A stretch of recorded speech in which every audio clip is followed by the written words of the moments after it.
Hello my dear students, Kashi Hindi Sansthan में आज आप लोगों का स्वागत है। काशी हिंदी संस्थान आईएससी के बच्चों के लिए कुछ विशेष उपहार लेकर के आया है। बच्चों, ध्यान देने की बात है कि आईएससी में कैसे अच्छे मार्क्स पाएं, उसके लिए मैं कुछ आप लोगों के लिए स्पेशल कुछ ट्रिक बता रहा हूं, कुछ सजेशन बता रहा हूं। ध्यान देने की बात है। तो बहुत से बच्चे मुझसे इस बात के लिए भी आग्रह किए कि सर कुछ सजेशन विशेष रूप से आना चाहिए। वैसे मैं प्रचंड बैच लेकर के आ चुका हूं आप लोगों के लिए। प्रचंड बैच में बहुत से बच्चे जुड़ रहे हैं और आप लोगों के लिए काफ़ी लाभदायक सिद्ध होगा ये हमारा प्रचंड बैच। कुछ क्लासेस मिल भी चुके हैं बच्चों के लिए, तो ध्यान देने की बात है। वैसे सेक्शन बी और सेक्शन ए यानी दो प्रकार के, सेक्शन ए में पूरे हमारे लैंग्वेज पोर्शन रहेंगे, सेक्शन बी में पूरे लिटरेचर साहित्य का विषय रहेगा। तो कैसे हम पेपर करें कि आप अच्छे मार्क्स पाएँ, कौन चैप्टर्स इंपॉर्टेंट रहेंगे, याद रखें। जो इस साल का जो पैटर्न है सेक्शन बी, ये सेक्शन बी में 4 चैप्टर आईएससी के सिलेबस में हैं, खास करके गद्य संकलन में।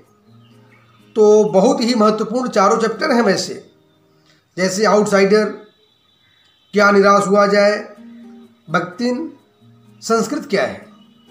लेकिन जो बच्चे अगर मान लीजिए किसी कारणवश समय का अभाव कम होने के कारण या रिवीजन के उद्देश्य से अगर देखा जाए तो आप लोग कोई 3 चैप्टर बहुत बढ़िया से कर लो। कोई एक चैप्टर जो बहुत हार्ड लगता है, क्योंकि कभी कभी ऐसी परिस्थिति आ जाती है बच्चों कि कोई चैप्टर किसी बच्चों को हार्ड लगता है, किसी को भक्तिन थोड़ा इजी लगता है, किसी को संस्कृत क्या है बहुत हार्ड लगता है, किसी को भक्तिन ही हार्ड लगता है। तो ऐसी स्थिति में मैं आपसे यही परामर्श मैं आप लोगों को दूंगा बच्चों कि आप कोई 3 chapter line by line, word by word आप उसको बार बार पढ़िए। और पढ़ने के समय उस दरमियान अगर कोई विशेष समस्या आती है तो आप काशी हिंदी संस्थान का पूरा हेल्प ले सकते हो। मैं आप लोगों के लिए पूर्ण रूप से तैयार हूँ। कहीं किसी प्रकार की दिक्कतें आती हों, चाहे वो निबंध लेखन की प्रक्रिया में या चाहे आपके ग्रामर सेक्शन की प्रक्रिया में, उसके लिए काशी हिंदी संस्थान आईएससी के बच्चों के लिए पूर्ण रूप से तैयार है। और एक बात, दूसरी महत्वपूर्ण बात मैं यहाँ बता दूँ, वैसे जो आउटसाइडर हैं उसके लाइन बाय लाइन पढ़ें। क्या निराश हुआ जाए, भक्तिन, संस्कृत क्या है, तो चारों पढ़ें। लेकिन कुछ बच्चों के सामने अगर समस्याएं आती हैं किसी चैप्टर में तो कोई 3 तो आपको वर्ड बाय वर्ड करना ही पड़ेगा, तो आप लोग अच्छे स्कोर प्राप्त कर सकते हो। एक बात, दूसरी बात यहाँ पर यह भी है कि एक प्रश्न आपको छोड़ने, मतलब 2 प्रश्न दिए जाएंगे, 2 प्रश्न में और में एक करना पड़ेगा, एक छोड़ सकते हो गद्य संकलन में विशेष रूप से। तो इस प्रकार से एक जो छोड़ोगे, मान लीजिए अगर ऐसी परिस्थिति बन जाएगी 2 करके जाओ और 2 आप सोचो कि छोड़ दो, वहाँ से एक मिल जाएगा कि छोड़ने वाला, तो ऐसी गलती कभी मत करना। भूल करके भी ऐसी गलती मत करना। कम से कम मैं बार बार कह रहा हूँ कि 3 चैप्टर आप बढ़िया से वर्ड बाय वर्ड तैयार करके जाओ परीक्षा में, तब आप यहाँ पर 100% की उम्मीद करो। और उसमें भी आप जो हैं हर शब्दों का मीनिंग और उसके भावों को समझने का भी प्रयास करेंगे।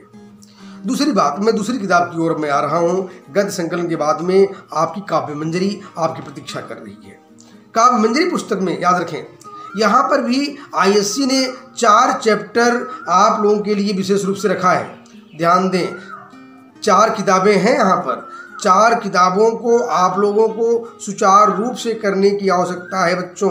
दूसरी महत्वपूर्ण पुस्तक तो काव्य मंजरी की तरफ अगर मैं ध्यान दूं, काव्य मंजरी में भी 4 महत्वपूर्ण अध्याय हैं, चैप्टर हैं, जो आप लोगों के लिए बहुत ही खास हैं, जो आपकी ज़िंदगी में बदलने वाले हैं, काफ़ी बदलाव लाने वाले हैं हिंदी में।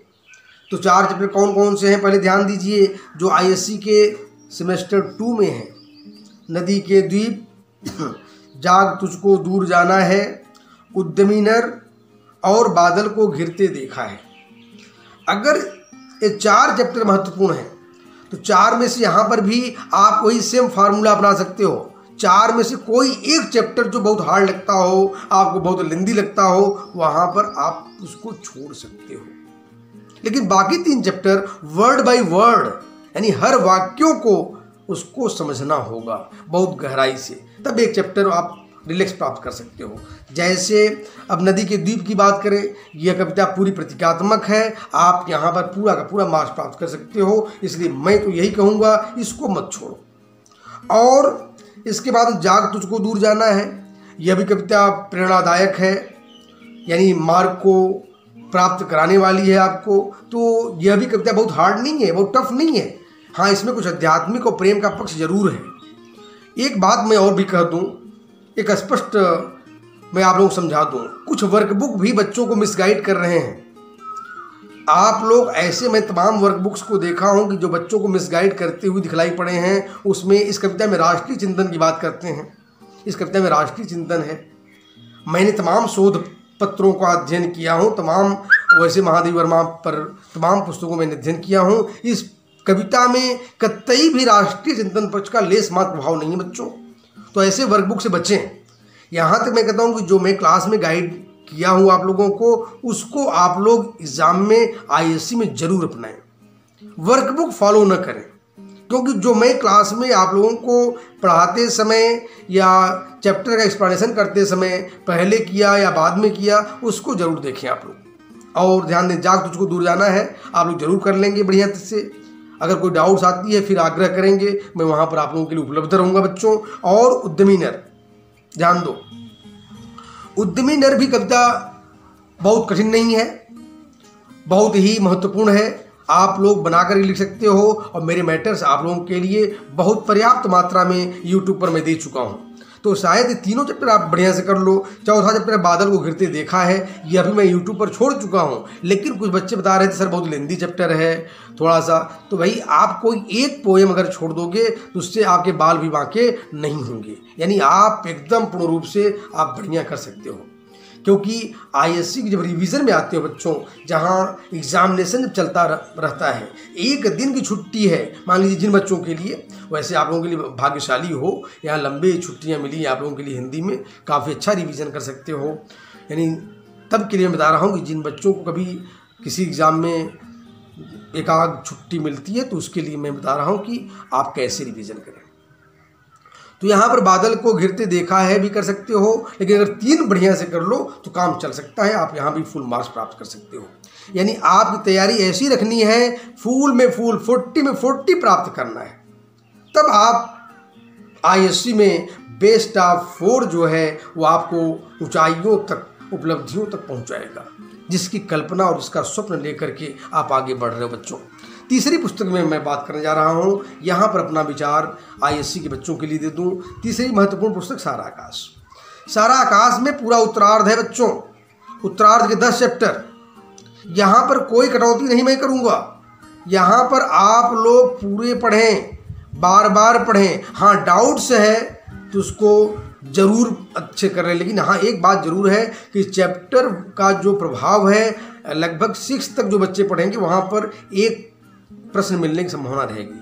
ज़्यादातर चैप्टर जो उसमें सीरीज़ के जो विचार हैं, जो उसका मूल्यांकन है, संयुक्त परिवार को लेकर के तमाम चीज़ें जो हैं, ये इम्पॉर्टेंट पार्ट बन सकता है। तो मैं यह कहूँगा चैप्टर उत्तरार्ध का 1 to 6 तक आप वहाँ पर एक प्रश्न पा जाओगे, और 7 to 10 तक वहाँ एक प्रश्न पा जाओगे।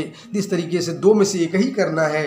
तो जो बच्चे उत्तरार्ध में चैप्टर 1 से लेकर करके 6 तक अगर कर लेंगे तो एक मिलने की पॉसिबिलिटी रहेगी।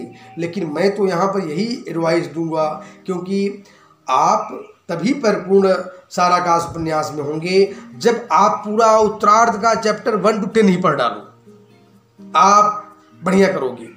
तो इस प्रकार से बच्चों यहाँ पर चैप्टर 1 to 10 करो, वर्ड बाय वर्ड करो, और उसमें भी कोई समस्याएं आती हैं तो मैं तो आप लोगों के लिए सेवा करने के लिए पूर्ण रूप से बैठा हूँ, बशर्ते कि आप काशी हिंदी संस्थान के साथ पूर्ण रूप से जुड़े रहो। हाँ, जो उसमें हमारे कुछ आलसी बच्चे हैं जो चाहते हैं कि सर क्या बोल रहे हैं, चैप्टर 1 to 10 उत्तरार्ध का पूरा इतना बड़ा सिलेबस दे रहे हैं इंपॉर्टेंट में, तो वहाँ उनके लिए आग्रह है कि चैप्टर 1 to 6 तक भी कर लो, तो आपको एक मिल जाएगा।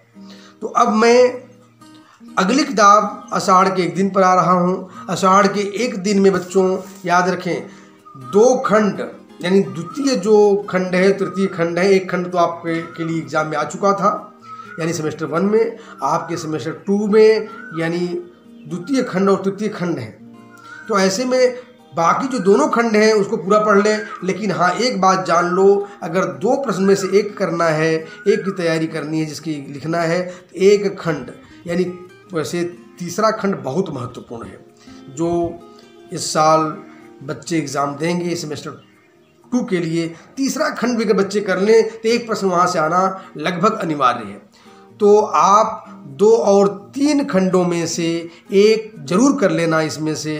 लेकिन अगर जो बच्चे और पूर्ण रूप से रस के साथ, आनंद के साथ पूरे आषाढ़ के एक दिन का उसके भावों को समझना चाहते हो तो दोनों खंड पढ़ लो, उसमें कोई हानि नहीं होने वाली है। लेकिन हाँ, जो बच्चे थोड़ा कम मेहनत में अधिक प्राप्त करना चाहते हैं तो कम से कम खंड नंबर 3 बहुत इंपॉर्टेंट है, क्योंकि यहाँ पर कालिदास और मल्लिका का पुनर्मिलन होता है और दोनों अपनी अपनी भावनाओं को व्यक्त करते हैं, दोनों की कुछ मजबूरियां हैं। तो इस प्रकार से बच्चों आषाढ़ का एक दिन आप लोगों के लिए बहुत ही महत्वपूर्ण साबित होने जा रहा है, तो इसको जरूर करें आप लोग। इस प्रकार से आप लोगों का सेक्शन बी की जो महत्वपूर्ण जो यानी मेरी प्लानिंग थी आप लोगों के लिए, मैं आप लोगों के समक्ष प्रस्तुत कर दिया हूँ। और एक बात, अब सेक्शन ए की बात कर लूँ कि किस प्रकार से आप इसको अटेम्प्ट करो।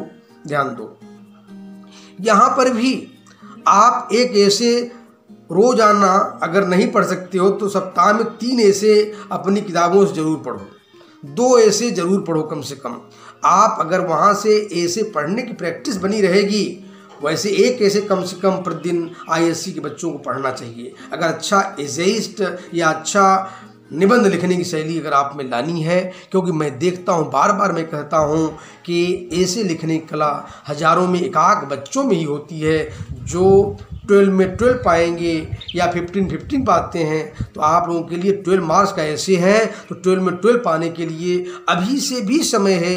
एक ऐसे काशी हिंदी संस्थान में भी जो ऐसे दिए गए हैं, सब इम्पॉर्टेंट एसेस हैं, तो वहाँ से एक ऐसे कम से कम एटलीस्ट रोज सुनो उसको।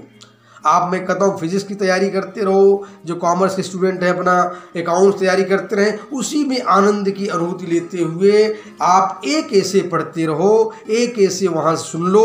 और यहाँ पर जो आपके बाकी जो चैनल्स मैंने मतलब यूट्यूब पर जो दे चुका हूँ, जो चैप्टर्स दे चुका हूँ, वहाँ से आप उसका रिविज़न करते रहो, सुनते रहो। एटलीस्ट आप अकाउंट्स करते रहो, मैथ करते रहो, लेकिन वहाँ से थोड़ा सा सुन लोगे, उससे आपके 2 फायदे हो जाएंगे। माइंड को रिफ्रेशमेंट भी हो जाएगा और आप हिंदी में अच्छे स्कोर की ओर आगे बढ़ जाओगे।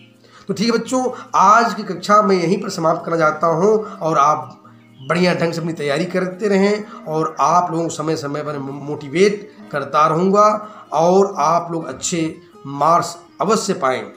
एक बात याद रखें, अगर आप में परिश्रम करने की बार क्षमता है तो आप उपलब्धियों को जरूर प्राप्त करोगे।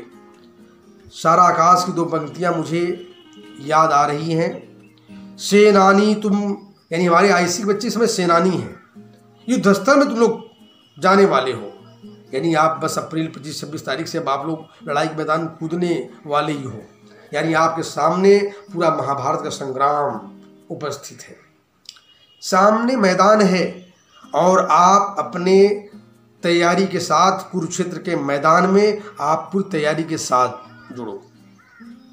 सेनानी तुम करो प्रयाण भय, भावी इतिहास तुम्हारा है, यमा नखत के बूझते हैं, सारा आकाश तुम्हारा है। वाकई सारा आकाश उपन्यास की ये पंक्तियाँ आपको सार्थक कर देंगी, आपके जीवन के उपलब्धियों को पहुंचने में बहुत सहायक सिद्ध होंगी, न कि केवल इस आईएससी एग्जाम के लिए, बल्कि आपको जीवन में कुछ अचीवमेंट प्राप्त करना है तो ये पंक्तियाँ जरूर अपने मस्तिष्क में याद रखना। धन्यवाद।